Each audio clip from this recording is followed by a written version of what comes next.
இன்றைக்கி சமையல் குறிப்பு செய்முறை விளக்கத்தோடு சொல்கிறேன். இன்றைக்கி ஃபஸ்ட்டு என்ன சொல்ல போகிறேன்னா கடும் பிட்லைக்கு சொல்கிறேன். கடும் பிட்லைக்கு துவரம்பருப்பு ஒரு 10 பேர் வரலாம் சாப்பிட்றாப்புல இருந்தால் ஒரு 200 கிராம் துவரம்பருப்பு, ஒரு 50 கிராம் பயத்தம்பருப்பையும் போட்டு நல்லா வேக வச்சுக்க வேண்டியது. நமக்கு ஒரு காய் போடுறோன்னா அந்த ஒரு காய்க்கு தகுந்தாப்புலையும் பண்ணலாம். எல்லா காயும் போட்டு நம்ம அவியலுக்கு எப்படி பண்ணுறோமோ அதேமாரி கூட்டு காயின்னு இருக்கிறாப்புல ரொம்பவும் பொடுசு இல்லாத ரொம்பவும் பெருசு இல்லாத மீடியமாக குண்டு குண்டாக காய் நெருக்கி வச்சுட்டு எல்லா காயும் நெருக்கி வச்சுட்டு அலம்பி உப்பு மஞ்சள் பொடி போட்டு கொஞ்சம் நீர் புளி கொஞ்சம் விட்டு வேக வைக்கணும். புளியை ரொம்ப நிறைய திக்காக விடாத மீடியமாக புளி ஊற்றி வேக வச்சுக்க வேண்டியது.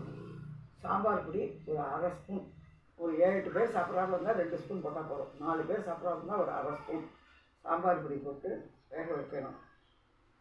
வேக வச்சுட்டு பக்கத்தில் கடாயில் கொஞ்சம் கடலைப்பருப்பு, கொஞ்சம் உளுத்தம்பருப்பு, 4 பேர் சாப்பிட்றாப்புல இருந்தால் 50 கிராம் கடலைப்பருப்பும் உளுத்தம்பருப்புமா கலந்தது 50 கிராம், மிளகு 2 டீஸ்பூன், ஒரு 4-5 மிளகாய் வத்தல், இது எல்லாத்தையும் நல்லா போட்டு வறுக்க வேண்டியது. இறக்குற நேரத்துக்கு 4 ஜீரகம், கொஞ்சம் கருவேப்பிலை, தேங்காயும் போட்டு அதில் வறுத்து எடுத்து வச்சுக்க வேண்டியது. எடுத்து வச்சு இந்த காயும் வெந்துடும், வெந்த துவரம்பருப்பும் வெந்திருக்கும். இந்த அரைச்சதையும் கொட்டி அதில் கலந்து அதில் கொட்டி நல்லா 2 கொதி வாங்கினா தாப்பில் இருக்கும்.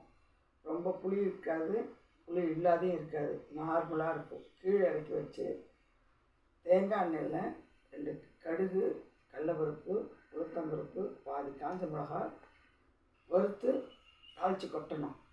இதுதான் கடும் பிட்டில் செய்முறை விளக்கம். புளிப்பு தேவைன்னா ஒரு 1/2 மூடி, 1 மூடி எலுமிச்சம்பழம், நம்ம எத்தனை பேருக்கு நம்ம சமைச்சிருக்கோமோ அதுக்கு தகுந்தாப்புல உப்பு காரம் போட்டிருக்கிறதுக்கு தகுந்தாப்புல ஒரு பழமும் புழிஞ்சிக்கலாம், 1/2 மூடியும் புழிஞ்சிக்கலாம், 2-3 பழமும் புழிஞ்சிக்கலாம். அது அவங்க வீட்டு மனுஷங்களுக்கு தேவையானது பண்ணிக்கலாம். இது கடும் பிட்டில். அடுத்தது தனிக்கூட்டுன்னு ஒன்று சொல்கிறேன். இந்த இதுக்கு மனு இது. அடுத்தது தனிக்கூட்டு. இதை பண்ணி சாப்பிட்டு பாருங்க. சேனலுக்கு ஆதரவு கொடுங்க. நன்றி, வணக்கம்.